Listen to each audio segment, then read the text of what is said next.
నమస్కారం.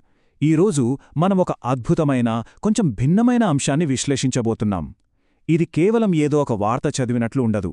ఒకవైపు విద్యార్థులు సాధించిన కళ్ళు చెదిరే విజయాలు, మరోవైపు మన ఆధునిక సమాజం అసలు దేని వెంట పడుతోంది అనే దానిపై ఒక పదునైన విమర్శ. ఈ రెండింటినీ కలిపి ఒక మూలపత్రం చాలా బలంగా చెప్పింది. అసలు ఈ హద్దులు చెరిపేస్తూ సాధించిన విజయాలేంటి? రచయిత ఆ సమాజం తీరుపై ఎందుకంతగా విరుచుకుపడ్డారు? ఇవన్నీ ఇప్పుడు మనం వివరంగా చూద్దాం. రండి. సరే, ముందుగా ఈ గణాంకాల వైపు లుక్కేద్దాం. నంబర్స్ ఎప్పుడూ అబద్ధం చెప్పవు కదా.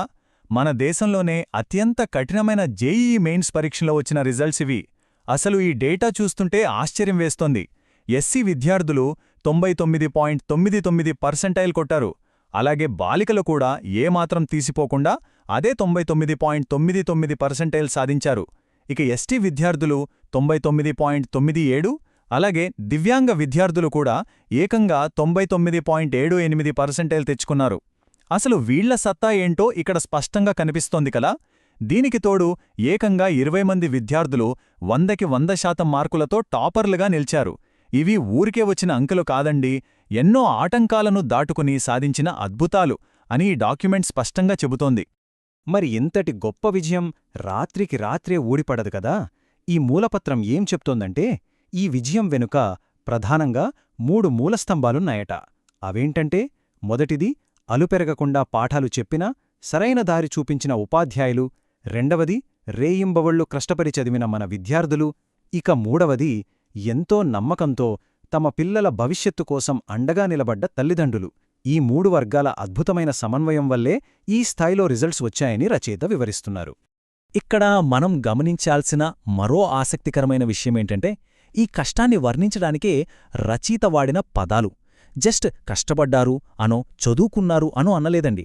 వాళ్ళు చేసిన ఈ ప్రయాణాన్ని ఏకంగా ఘోర తపస్సు, హోమం లాంటి చాలా బలమైన, పవిత్రమైన పదాలతో వర్ణించారు. అంటే ఆ విద్యార్థులు పుస్తకాల ముందు గడిపిన ప్రతి క్షణం ఒక తపస్సులాంటిదన్నమాట. వాళ్ల త్యాగాలు ఒక యాగములో వేసిన సమిదలలాంటివి. ఒక లక్ష్యాన్ని చేరుకోవడానికి ఎంతటి అంకితభావం కావాలి అనే విషయాన్ని ఈ పత్రం మన కళ్ళ కట్టినట్లు చూపుతోంది. అయితే ఇక్కడే మన విశ్లేషణ ఒక ఆసక్తికరమైన మలుపు తిరుగుతోంది. కేవలం మార్కుల గురించే కాకుండా సమాజంలో ఉన్న ఒక పాత అపోహను ఈ రిజల్ట్స్ ఎలా బద్దలు కొట్టాయో రచయిత ఇక్కడ ప్రస్తావించారు. తెలివి ఒకరి అబ్బసొత్తు కాదు. వినడానికి చాలా పవర్ఫుల్గా ఉంది కదా. నిజమే, ఎస్సీ, ఎస్టీ విద్యార్థులు సాధించిన ఈ మార్కులు చూశాక టాలెంట్ అనేది ఏదో ఒక వర్గానికో, కమ్యూనిటీకో సొంతం కాదు అని మరొకసారి నిరూపితమైంది. సరైన అవకాశాలు, ప్రోత్సాహం దొరికితే ఎవరైనా సరే అద్భుతాలు చేయగలరని ఈ వాక్యం మనకు గట్టిగా చెబుతోంది. ఇప్పుడు అసలు విషయానికి వద్దాం. ఈ పత్రం చదువుల గురించి చెబుతూనే సడన్గా సమాజం మీద ఒక పదునైన విమర్శకు దిగుతోంది. రచయిత ఇక్కడ హిందూ, ముస్లిం, క్రిస్టియన్ అని తేడా లేకుండా మతఛాందసవాదులందర్నీ ఉద్దేశించి చాలా తీవ్రంగా హెచ్చరించారు. ఆయన మన ముందు 2 మార్గాలనుంచారు. ఒకవైపు ఉత్పాదక జీవితం, అంటే చదువుకోవడం, మంచి ఉద్యోగం తెచ్చుకోవడం, సమాజానికి ఉపయోగపడే పనులు చేయడం. మరోవైపు ఆశయం లేని పనులు, అంటే పనీపాట లేకుండా నిరుద్యోగంతో, మత ఉన్మాదంతో ఇస్లామిక్ రాజ్యం తెస్తామని, హిందూ రాజ్యం స్థాపిస్తామని భ్రమల్లో బతకడం. చూశారు కదా, ఈ 2 దారుల మధ్య ఉన్న వ్యత్యాసాన్ని ఎంత నిష్పాక్షికంగా, కఠినంగా ఎత్తిచూపారో. దీన్ని బట్టి మనకు అర్థమవుతున్నది ఏమిటంటే, రచయిత దేవుడి ఉనికిని పూర్తిగా కాదనట్లేదు.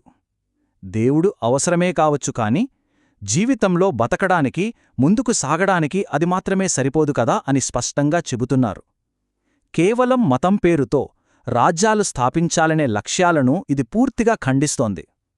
ముఖ్యంగా మా దేవుడు మాత్రమే గొప్ప, మావాడే దేవుడు అనే సంకుచిత మనస్తత్వాన్ని అస్సలు ఒప్పుకోట్లేదు.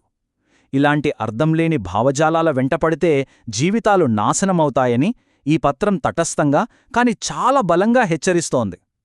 ఏ ఒక్క మతానికో కొమ్ము కాయకుండా అన్ని మతాల్లోని తీవ్రవాదాన్ని ఇక్కడ సమానంగా తప్పుబట్టడం మనం గమనించవచ్చు. ఇక ముగింపుకు వచ్చేసరికి పత్రంలో ఒక గట్టి వార్నింగ్ లాంటి వాక్యం కనిపిస్తోంది. మీరు పోతే పోయారో, కాని మొత్తం సమాజాన్ని నిర్వీర్యం చెయ్యకండి. ఇది చాలా సీరియస్ స్టేట్మెంట్ కదా. దీనర్థమేంటంటే, ఎవరో తమ మూర్ఖత్వంతో, మతపిచ్చితో వాళ్ల జీవితాలను నాశనం చేసుకుంటే అది వాళ్ల కర్మ. కాని ఆ ఉన్మాదంతో మొత్తం సమాజాన్ని వెనక్కి లాగకూడదు, సమాజం యొక్క స్ఫూర్తిని చంపెయ్యకూడదు అని రచయిత ఇక్కడ ఉద్ఘాటిస్తున్నారు. అదుపులేని తీవ్రవాదమనేది వ్యక్తిగత నష్టమే కాదు, అది సమిష్టి సామాజిక ప్రగతికి ఎంత పెద్ద అడ్డంకిగా మారుతుందో ఈ మాటలు మనకు కళ్ళకట్టినట్లు చెబుతున్నాయి. సో ఇవన్నీ చూశాక మనం ఒక్కసారి ఆగి ఆలోచించుకోవాలి. ఒకవైపు విద్యార్థులు ఘోర తపస్సు చేసి సాధించిన అద్భుత విజయాలు చూశాం. ఇంకోవైపు పనికిరాని మతపరమైన విభేదాలతో సమాజాన్ని వెనక్కి లాగుతున్న పరిస్థితుల గురించి తెలుసుకున్నాం. ఇప్పుడు మన ముందున్న అతిపెద్ద ప్రశ్నేంటంటే, ఆ విద్యార్థుల తపస్సును మన సమాజం ప్రగతితో గౌరవిస్తుందా, లేక సమాజాన్ని నిర్వీర్యం చేసే అర్ధరహితమైన విభజనలకు, ఆశయం లేని భావజాలాలకు తలొగ్గిపోతుందా? మన వ్యక్తిగత నమ్మకాలకు, సమాజ అభివృద్ధికి మధ్య ఉన్న ఈ బ్యాలెన్స్ గురించి మనమంతా లోతుగా ఆలోచించాల్సిన సమయమిది. ఈ కీలకమైన ప్రశ్నతోనే ఈనాటి మన విశ్లేషణను ముగిస్తున్నాం. ఇలాంటి మరో ఆసక్తికరమైన అంశంతో మళ్ళీ కలుద్దాం.